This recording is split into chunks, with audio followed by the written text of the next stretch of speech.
Buhi nga Dios mga igsoon kay naduhamon, praise God. Hamatag buruhaton talaga, dapat among pagpasalamat atong Ginoo kay always kami, praise God, upod ang uli ng Ginoo nakakatambok.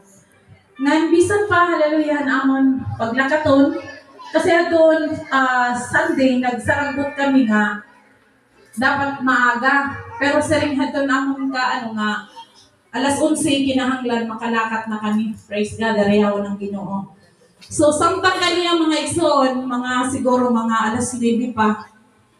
Praise God, naghikay na po talaga ako nga makauna gayud. Hallelujah, yung mga buruhaton. Pero praise God, simpangani, may mga pagsulay nga umabot, hallelujah, amon ginaanuhan bang auto. Salit na kami nga oras, imbis alas 11, duro na, praise God, sarin ko na nga ni. Takaya naman usang nakabugdo, hinanay puri, kaya ato talaga habalon, naghuhulat. Alas 8 pa lang umaga dito na hiya, naghuhulat, habalon, praise God. So, dalago na natin Ginoo, kay hang kanina na, mga pasado na alas 11, praise God, sarin ko natin bugdo nga, kadoon natin hinanay puri, kay alas 8 pala, ginugutom na niya na.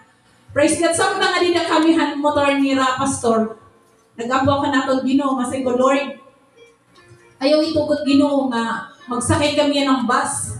Tungod kay harayon amon, lalo na ti pasulo, diri gud paresan may auto bagod.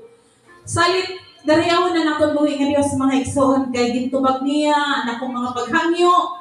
Praise God, bisan pa, dito among panimalay, sing panghani, diri gud maiwasan nga, may ada talagang tila nga mga butang. Praise God, masahay talaga.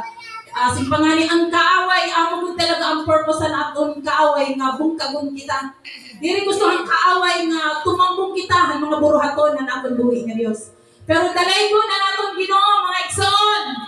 Kay kun waray Dios sa aton kinabuhi diri gayud kita manganganhi. Praise God. So amiton amon dako ko nga kalipay ha aton buhi nga Dios ngani kami mga kapuokan noon, hallelujah, nga nagkakaurusa.